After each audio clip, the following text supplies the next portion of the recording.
Hello and welcome to Minds in Motion with Dr. K, the show where we delve into the stories and insights of leaders who are changing the world as they share their challenges and successes in this ever-changing landscape of our time. I'm your host, Dr. Capel, and today we have a thought-provoking solo presentation focused on a group that is reshaping the corporate landscape. Millennials as leaders. So join me as we explore the challenges they face and the unique perspective they bring to the table. So let's look at understanding the millennial leader. So I want to preface this session by stating that as an organizational psychologist whose dissertation research was centered around the different generations in the workplace, also as an executive coach and consultant who is forward-facing with these wonderful and talented leaders daily across different organizations, I feel rightly positioned as a thought leader to confidently speak on this topic in regards to understanding the millennial leader. So to kick things off, let's dive into what makes millennial leaders unique. So I want to first define millennials. They are the generation who were born between the early 1980s and mid-1990s, to be exact, around 1981 to 1996. So they are now taking the reins in the corporate world. They're also known for their tech savviness, collaborative spirit, and the desire for purpose-driven work. Millennials are what? They are bringing fresh ideas to the leadership role, something that we need. And the first thing I want to talk about today is the gaps. With great opportunity comes great challenge. Millennials often find themselves bridging the gap between the traditional hierarchical structures that exist in the workplace and the evolving dynamics of a modern workplace. What that does, it leaves them to now navigate this delicate balance. And in navigating this delicate balance of leadership, the millennials encounter several hurdles, and these stem from both external factors as well as internal dynamics. So I want to explore some of these challenges that the millennials are possibly facing in the workforce. So the first one I want to look at is resistance to change. So if you are a millennial leader, a Gen Xer, a baby boomer, or even an Xer, I hope you're listening, because there's a lot of tips here that can help you navigate the path, either working with them or around them in some shape or form. So one of the things they encounter is resistance to change. Millennials often face resistance, and they get that resistance, believe it or not, more from senior colleagues who may be resistant to change, especially when it comes to adopting new technology and innovative work practices. So convincing others to embrace change, as I am sure many of you have experienced, it can be a significant hurdle. They also have the challenge of navigating traditional hierarchies. Many corporate structures are deeply ingrained in the traditional hierarchies. Millennial leaders may find it challenging to operate within these structures, especially when their leadership style leans more towards collaboration or inclusivity and open communication, rather than the top-down approach that exists in so many of the workplaces currently. So with this different mindset, it becomes difficult for the millennials to navigate within the confines of not only a top-down approach hierarchy, but there may still be a culture of command and control, as opposed to the millennials who are really looking for that more agile type of culture, where they can pivot easily, take things to market quickly, they're flexible and they're more adaptable. So that command and control type of lead culture it doesn't drive well with millennial leaders. The other hurdle I can call to mind is proven credibility over and overcoming stereotypes. Millennials as a generation sometimes face stereotypes such as being entitled or lacking in commitment as they step into leadership roles. They must work extra hard to dispel these stereotypes and therefore proving their credibility. So what happened there? They have to showcase their skills, dedication, and ability to make tough decisions. The other issue that they face is balancing work-life integration. The desire for work-life balance is one of the hallmark of the millennial generation. However, as leaders, they may find it challenging to maintain this balance while handling, the increased responsibility and the time demands that come with leadership roles, such as juggling professional and personal commitment. That becomes a delicate balancing act. But one of the things that I know about the millennials, their pride, intrinsic value is very important to them. And it's one of the most celebrated values of the millennial generation. They actually work to live. They don't live to work, as I would say the baby boomers did. They don't have that loyalty like the baby boomers did.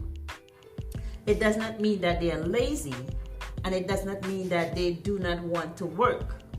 They want work, but they want work that is meaningful.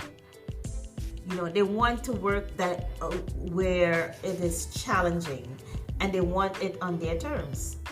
Okay? Because the thing about them with balancing work life is the millennials want time for friends and family and doing things that they enjoy.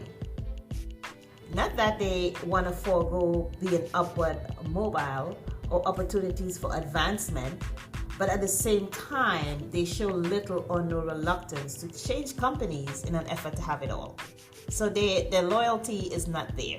So if you want to retain them, then you got to really understand what's important to them and ensure that you are able to provide that type of,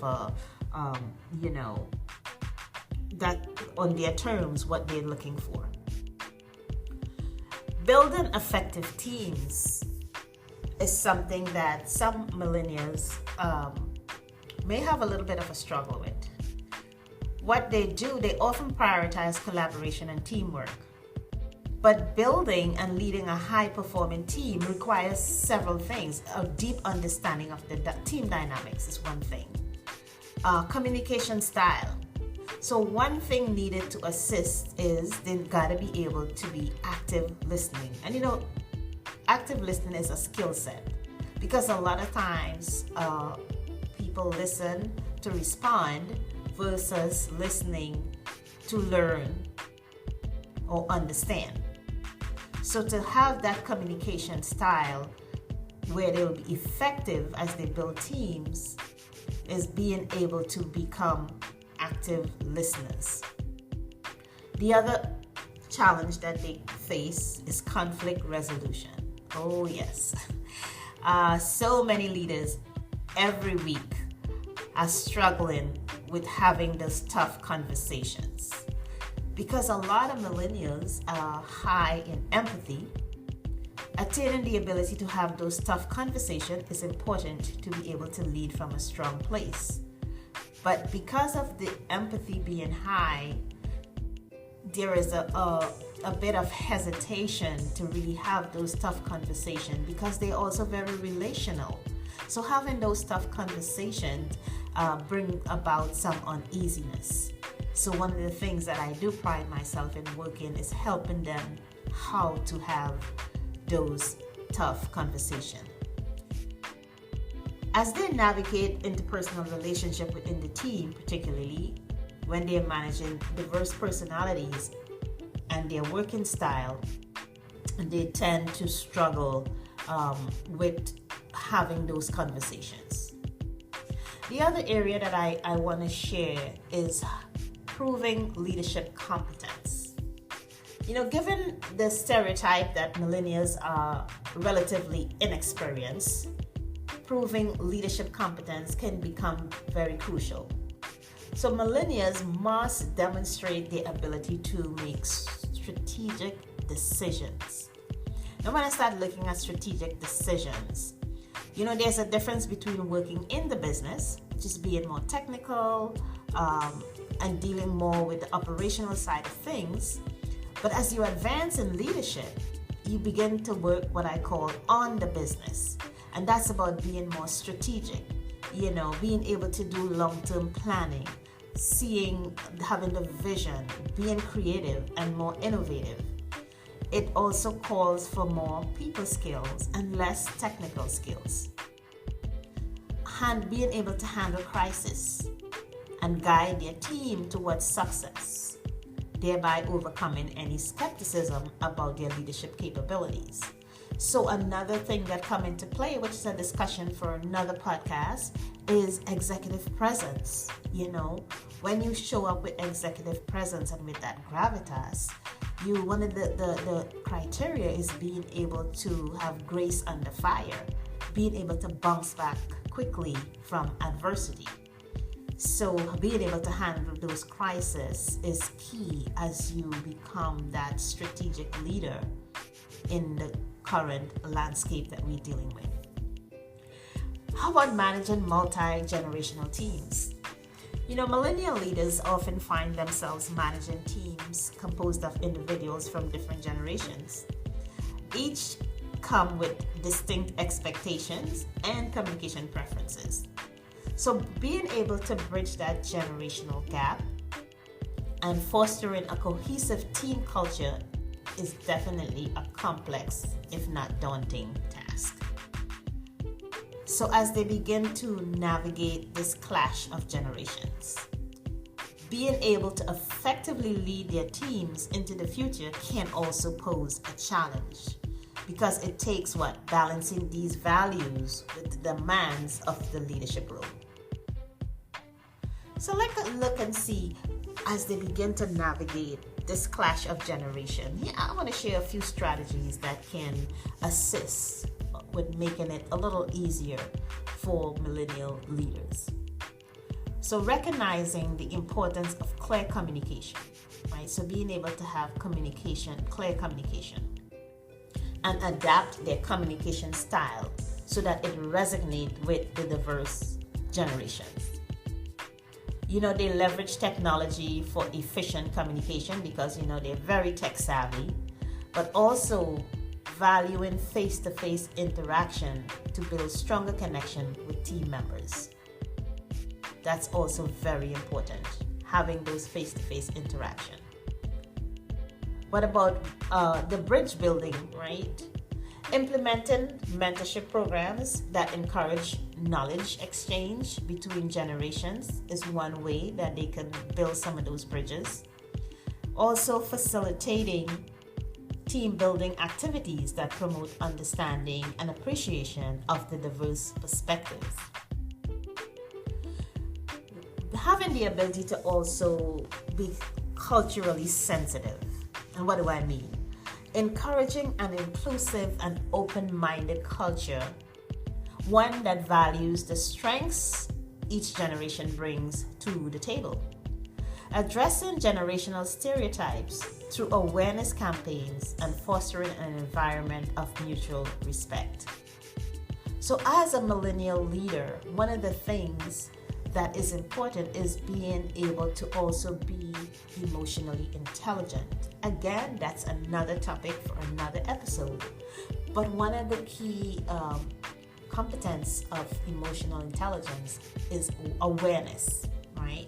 Being able to manage your emotion and that of others. And so when you become aware, it becomes a lot easier for you to be able to foster the environment and do it with mutual respect. Having flexibility in work arrangements. When these leaders can find it where they recognize and be able to accommodate different work preferences, such as flexible hours, remote work, which is a big thing now, and have that align with the diverse needs of the team, that can definitely help with the navigating the clash of the generation. So as they navigate that clash of generations that's currently happening, they want to do it with sensitivity and by implementing strategies that accommodate different work preferences. Millennial leaders can create inclusive environments that foster collaboration and innovation simultaneously. By balancing work-life integration effectively, they can promote a healthier and more sustainable approach to leadership. And this is definitely going to benefit both the leader as well as their team. So the next thing I want to talk about is embracing technology and change. One of the defining characteristics of millennials is their familiarity and comfort with technology. But as leaders, they face the challenge of convincing more conservative colleagues to embrace digital transformation. So as they navigate the clash of generations in the context of digital transformation, this can be a delicate yet critical task for millennial leaders. So if you are listening out there, how are you navigating this technology disconnect that is happening? Effectively leading their teams into the future would require a combination of strategic communication, collaboration, and a commitment to bridge that generational gap. So some strategies that they can use is understanding and acknowledging differences. And one of the ways they can do that is to be able to listen actively. So practice active listening and understand that the concerns and perspectives of more conservative colleagues is key to bridging that gap as they listen intently, so they can hear exactly what they're not saying.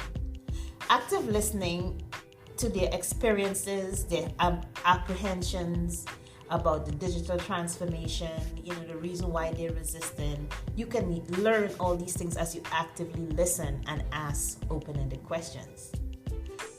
You want to also acknowledge experience. So what you do, you want to recognize the value of their experience and their expertise. Make it clear that digital transformation is not about dismissing the past, more so about enhancing it for the future. Another area that you can discuss as you deal with this, technology disconnect is connecting to the organizational goals. So you want to demonstrate how embracing digital tools can align with the organization's overall goal and their long-term success. How about cross-generational collaboration? Promoting knowledge exchange is huge. You want to be able to facilitate knowledge sharing sessions where the younger employees can share their digital expertise with more experienced colleagues, thereby providing insights based on their wealth of experience. The other thing that you can look at is creating more learning opportunities. So hosting workshops or webinars, lunch and learn sessions. This can continuously educate the team about emerging technologies and digital trends. Even bringing in a subject matter expert, maybe someone like me, to help with bridging this gap is important. Being able to create what I call a continuous culture of learning. Because what this does, it promotes lifelong learning. It also emphasizes the importance of continuous learning for all team members, regardless of age. It fosters a culture where staying updated on digital trends is seen as a shared responsibility. Another big area is recognize and reward learning. So being able to acknowledge and reward employees who actively engage in learning and applying digital skills. Also emphasizing inclusivity and collaboration. Inclusive decision making, what does it involve? It involves all team members in the decision making process for the digital initiatives. And this encourages collaborative discussions that incorporate diverse perspectives. Then people become more accountable, they take more ownership. So bringing that inclusivity and collaboration is very important. Another thing the millennial leaders can do is lead by example. Be that tech savvy person. Showcase your own proficiency in using digital tools and technologies. When you lead by example, you begin to inspire confidence in the benefit of the digital transformation that you are looking to roll out. Adaptability is another very important area, because when you demonstrate adaptability to change and a willingness to learn new technology, it reinforces a culture of continuous improvement. So again, in that agile type of culture, adaptability is key. You also want to measure and communicate progress. I often hear the term saying, stories sell, but facts tell. So you want to set some metrics. Therefore, establish clear metrics to measure the success of the digital initiatives, and then be able to communicate the progress regularly. This will then show the positive impact on the organization. And the big one, celebrate achievements. A lot of times we don't recognize or celebrate the wins of the team or the individuals. So you want to be able to celebrate achievements, celebrate milestones and achievements that's related to any type of digital transformation, and recognize the efforts of all of the team members. And then, most importantly, you want to encourage a growth mindset. So promote a growth mindset. By fostering that growth mindset within the team, it encourages a positive attitude towards learning and embracing new challenges. Embrace failure and see that as a learning opportunity and not something to be punished. So you want to communicate that occasional setbacks are part of the learning process and an opportunity for improvement. So once you begin to adopt these strategies, millennial leaders can then bridge the gap between generations, thereby fostering what I call a collaborative and innovative environment where digital transformation is seen as a shared journey towards a more successful and resilient future. So as I conclude part 1 of our solo presentation on millennials as leaders, it is clear that they face a unique set of challenges. From navigating traditional structures to embracing technology, millennial leaders are shaping the future of the corporate world. However, it's crucial for organizations to recognize and support their growth, thereby fostering an environment where their leaders can thrive. So if you enjoyed this presentation, this episode of millennials leading this disruptive era, and your leadership is currently grappling with any of these challenges that we mentioned, I want to invite you to reach out to Alpha Consulting and Coaching LLC. You can contact us via email at info@drannecapel.com or visit our website at empoweru.io, and that's MPOWERU.io. I welcome the opportunity to engage in a conversation with you about how our services can effectively support your leaders in navigating these hurdles. Thank you for joining us on Minds in Motion with Dr. K. Until next time, I'm your host, Dr. K, signing off. Remember to be stronger than your excuses and always empower you. Remember to share and subscribe. We are now streaming on, I forgot now. We are on iTunes. We are on Spotify, where we are here. We're also on iHeartRadio. So remember to tune into your favorite streaming station and listen to us on Minds in Motion by Dr. K. Bye for now.